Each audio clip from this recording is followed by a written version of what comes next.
Hear how a delayed flight and a serendipitous conversation with a stranger serves as a catalyst for a financial career that raised over $10 billion in capital, subsequently impacting Jews worldwide. Be fascinated by the story of angel investor Nathan Lowe this week on Jewish Grit.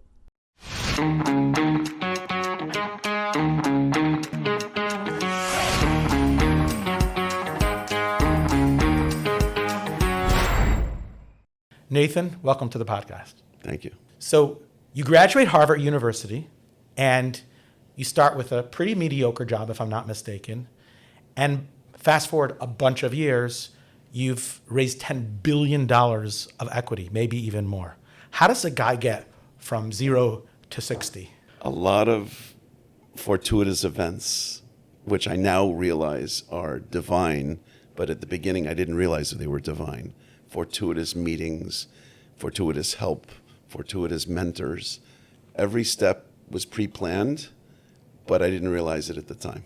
Share with us a little bit about what your entry level was like. You graduate Harvard, you get a job. What are you doing at that point? My first job was in the semiconductor business as a management trainee, a class of one. They had no others. And it was a very paternalistic company. I loved them to death. It was ultimately sold to Infineon for $1.2 billion. They had factories all over the world making semiconductors, and the cycle time was too long, and the work in process was too high, and the cycle time to make the semiconductors was too long. And they said, we're going to put you in this department. You can't fire anyone. You can't spend any money, and we won't let you switch from this department to another department until you fix it. But you can't spend any money, and you can't fire anyone. So I had to learn how to work with the people that were there, to work with the systems that were there, and to save 80 to 90% of the cycle time to make the products. And then my reward was I got to do it at the next factory. So I did it in LA, I did it in Mexico, I did it in London, I did it helped them in Italy, and then I had to do India and Tokyo. That has absolutely very little to do with what you do today. How did you segue into that? So as I mentioned before, God had his ideas of taking me on the journey that he had planned for me. And I was skiing in Chamonix, France, and flying in from Geneva, Switzerland.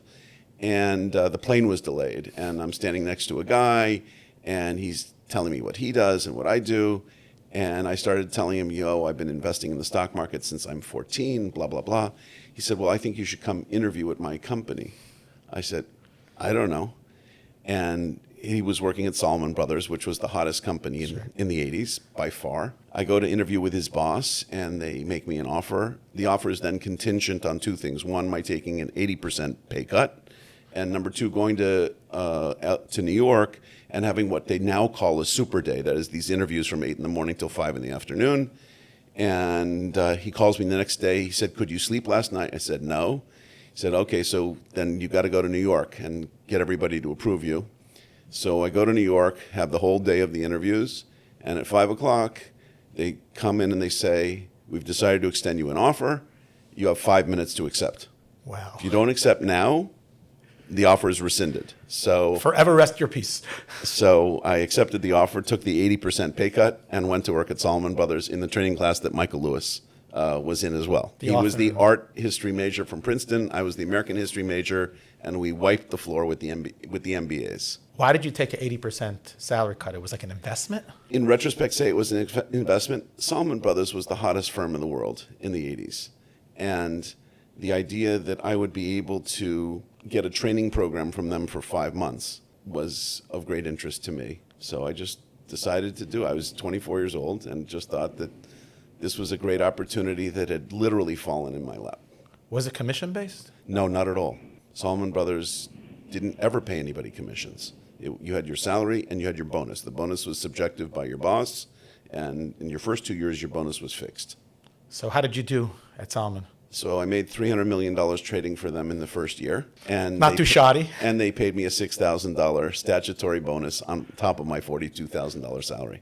Wow. But how did you feel about that they made so much money on your back? I didn't think it was the right thing to do. And then when the chairman emeritus of Bear Stearns heard about it, John Slade, they made me an offer at almost 10 times the salary. And then I got the same offer from Prudential a year later. And after 4 years, I was out of Wall Street. And what were you doing then? So one of the partners at Salomon Brothers asked me to join his firm, which was a small investor relations company helping micro-cap, I would even call them femto-cap companies, like teeny companies with $10 million market caps. And so that's what I did. And then at what point did you segue into your own shop? About a year later, I got married, and my wife said, you know that with our savings, in roughly 4 months and our spending, we will have no money. So you need to quit now. So thanks to her, I quit and started Sunrise, which is where we're still sitting here. And thank God it worked out well. So you grew up in Los Angeles, correct? I did. And your wife's from New York? She's from New York and Israel. Blind date from someone who was soliciting me to finance his movie. I wasn't interested in his movie, but he said, you have to meet this wonderful girl, not knowing that she was observant. He knew that she was observant, and he knew that I was the antithesis of observant. So I don't know how, but he decided, or God decided, that we should meet. So how does that work out? Your wife's observant, you're not. She bought me a kippah, not this one. Had me meet her uncle and her aunt. Her parents were in Israel. The rest is history. And I guess on some level, you shifted a little bit more towards the observant way of life. She introduced me to Rabbi Lookstein, who introduced me to Rabbi Rubin, and I started learning once a month, and then it was once a week, and then it was 3 times a week, and then Rabbi Kolotsky used to come in every day to the office, fixed part of the schedule, and all my other meetings would fit around that. So you study Torah every single day? Every morning, without fail, for over 32 years. That's fascinating. So a fellow who didn't grow up with much Torah knowledge. Zero. -0. I'm actually upset at my college for thinking that you could graduate with honors and not let people know that true knowledge is in these books. How do you feel about your alma mater in 2020? The formerly great universities, the formerly elite universities, I think all of them are peddling. They're teaching what to think and not how to think. When I went in the 80s and in the 70s, we were taught how to think. They've given up on that. Now they only teach you what to think. And what to think is not a way that you can actually explore the world. Are you in touch with anyone in your graduating class at Harvard? I'm friendly with one kid from my graduating class that I met the first day of college, and we worked together on projects. But I'm also part of an alumni network at Harvard. And what's interesting is how the rest of them, of varying levels of religiosity, were unaffiliated or reasonably unaffiliated before October 7th, and then have become much more sensitive to all sorts of things, including religious things. And they realized that the fellow travelers, that they were in the Tikkun Olam world, in the repair the world philosophy, the people who were their friends as long as the Jews supported their woke ideologies. But unfortunately, the other people are at base anti-Semites. Is that troubling? No, because it's how the world is. For the last 2,000 years, anti-Semitism is normal. And the 50 years from 1945 to 1995 was an aberration. But now we're just back to normal anti-Semitism. So it's not different than Spain, and it's not different than England, and it's not different than Germany. We're back to normal anti-Semitism. And we can't base our futures on what was for the 50 years after the war. It's just an aberration. And so as they say in the finance business, past performance is no guarantee of future performance, future results. We should expect that anti-Semitism, which is now reverted to historically high levels, will continue at these high levels. As someone that didn't grow up, observant, and then found his connection to Judaism in a meaningful way, does that bother you, that you have this beautiful, amazing way of life where you study and you grow and you have this connection with God and spirituality, and the world hates you for that? I don't know if the world hates us for being religious. Perhaps the world hates those of us who aren't as lucky as I was to find the truth. And so anti-Semitism, as my late father would say, is God's way of keeping the Jews together. And so if the Jews are together, God doesn't have to inspire the anti-Semites. And if the Jews are not together, then we need to be reminded of how important it is to be unified. So I'm all for Jews being unified and accepting every Jew wherever he is. And my understanding also is that you have a deep connection to the land of Israel. So my great-grandparents moved to Eretz Yisrael in the 1880s, so 145 years ago. My grandmother was the first baby born in Rishon. My great-grandfather was the first Jewish doctor in Palestine. Very, very deep. My great-grandfather brought citrus and eucalyptus trees to Israel to dry up the swamps to get rid of the malaria. Ben Yehuda wrote his dictionary of Hebrew in our family's library, and my great-grandfather wrote his dictionary of coining all the medical and scientific terms in Hebrew in that same library. That's fascinating. And, turning to your professional career, that also has a big component of Israel. Can you share a little bit more about that? The angel investing I do is almost entirely, but not entirely, but almost entirely for Israeli companies and helping them to access capital and build up partnerships here in America and ultimately get purchased by American multinationals. And how has that journey been? It's been a lot of fun. How many companies do you think? How many companies have you? 157.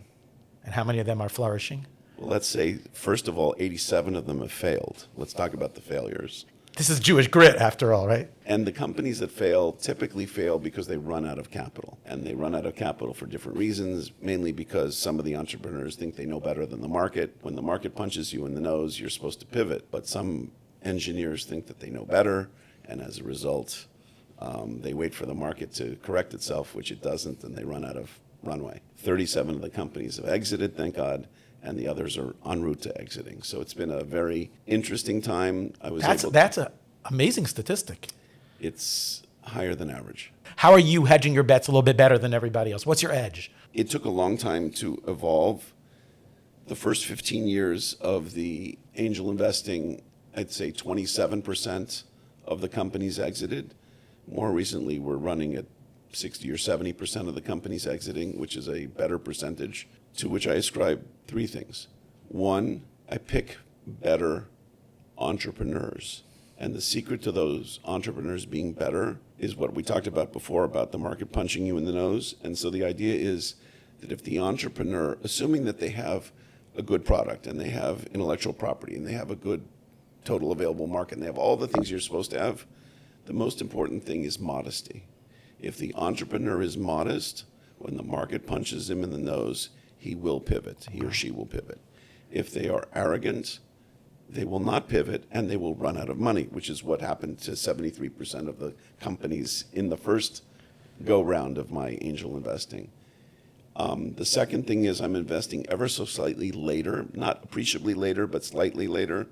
And number three, I try to find a strategic partner who is interested in the product. So if IBM or Cisco or whomever says, I'd really like to sell this widget, I'd really like to buy this widget, I'd really like to distribute this widget, it doesn't matter what I think. It really doesn't. What matters is that IBM thinks that this software is something that they want to distribute. And IBM or Hewlett-Packard or NCR or any of these companies, they've had an opportunity. Every single entrepreneur in the world came to them with a similar widget.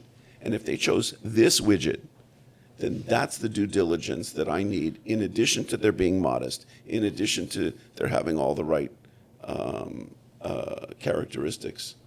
Then there's a good chance the company will succeed. The name of this podcast is Jewish Grit.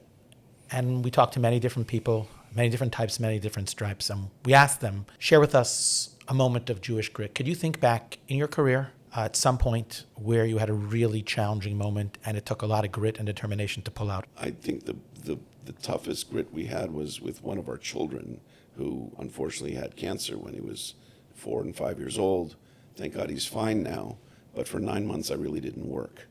And it turned out that was perhaps the most successful time in the business. Maybe you could argue that because I wasn't there, it's why the business succeeded. Thank God he's fine now.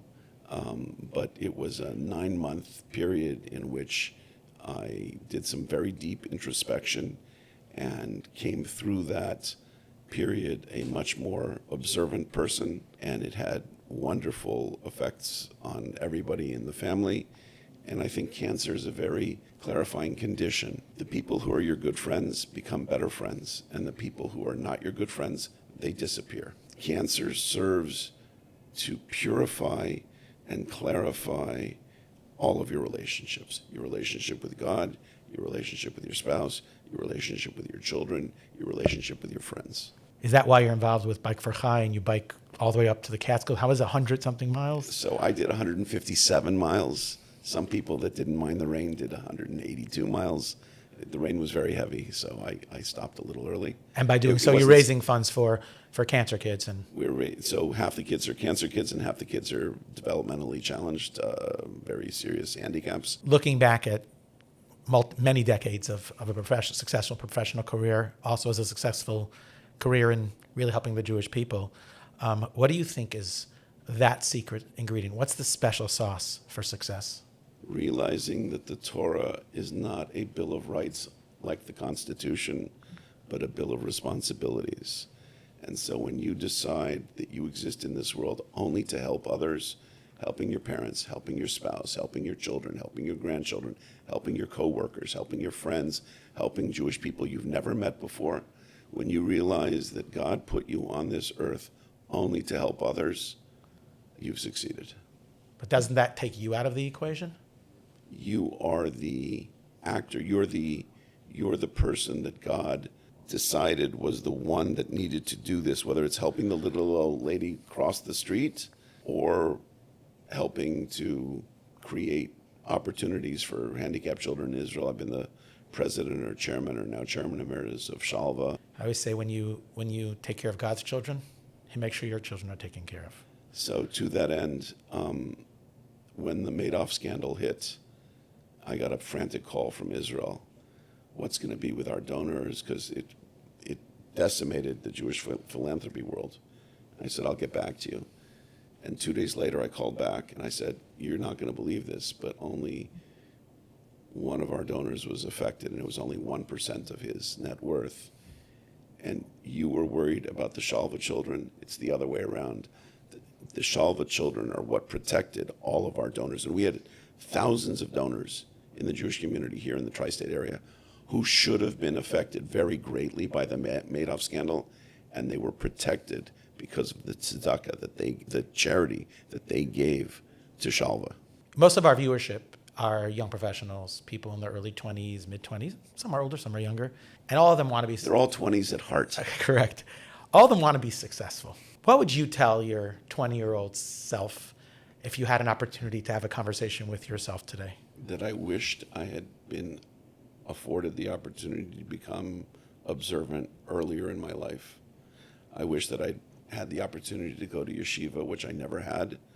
I now try to make up for it every morning, but it's not the same teaching a 64-year-old person with a 64-year-old brain and a 64-year-old memory as, a 17-year-old that has a much more supple brain. So I wish I had known about the Torah earlier. I wish I had known about the oral law earlier. I wish I had started studying earlier so I would retain more of it. As a Jewish person in a leadership position, both in the United States and internationally, what are you most proud about in being a Jew? Being there for Jews and being there for non-Jews. We take care of lots of people. We had an employee 25 years ago who ultimately died, and we took care of his family. I think the Jewish people have a copyright on taking care of themselves and the world around them. And that's almost like the irony. Like on one hand, we're amazing, and the world doesn't see it, or they choose to ignore it. The world, I just read an article a few days ago. The world is filled with minorities. Majorities don't like when minorities do well, and the Jews as a minority have done well in every single country that we have ever lived. And minorities in other countries don't like the fact that the Jews succeed when they themselves have failed. And so we make other minorities look bad because we succeed, and we don't want handouts and we want to join the majority. And then the world doesn't like the fact that Israel succeeds. The countries that have not succeeded don't like the counterexample of Israel having succeeded. Israel has no natural resources. It has enemies around it. It has all the negative attributes that you would expect Israel to have failed. And yet Israel has succeeded because Jews always want to make things better. And as a result, you have minorities who don't like us because we make them look bad. We have majorities that don't like us because we make them look bad. Very interesting. Do you think that as your career has evolved, as your family has grown, as you've had grandchildren, that your definition of success has changed? Totally. It's not about financial success, which if you'd asked me in my 20s, it was totally about financial success. It's about getting children and grandchildren and ultimately great-grandchildren to follow in the footsteps of our great-grandparents. Do you plan on broadening your business? Is that part of your next 2 decades, let's say? Do you plan on pulling back a little bit and spending more time? I have more work to do. Tuition costs money, and one has to help one's grandchildren. At some point, if we have sufficient for the grandchildren, I would still keep working every single day to help all the other Jews around the world. To answer your very short question with a long answer, I hope to be working for a very long time, broadening and deepening as much as I can. And God should give you the health and the ability to be successful for your own family. And as Hashem should give you the opportunity to keep being successful so that you can impact your family and ultimately the greater Jewish community. Thank you so much for this time. It's been very precious. Thank you. And for anyone that's watching this and listening to this, you said so many beautiful things. Take one thing at least, make it your own, and be part of Nathan Lowe's success. And if anybody wants to get in touch with me, please do, and be happy to act as a mentor or a sounding board for anybody and everybody. Fantastic. Thank you so much for your time. Thank you for listening to Jewish Grit, an Olami Mentorship podcast. At Olami Mentorship, we believe that everyone needs a mentor. What better way is there to tap into your personal and professional potential than with a Jewish mentor at your side? Learn more at olami.org/mentorship. Don't forget to keep listening on Apple Podcasts, Spotify, or wherever you get your podcasts.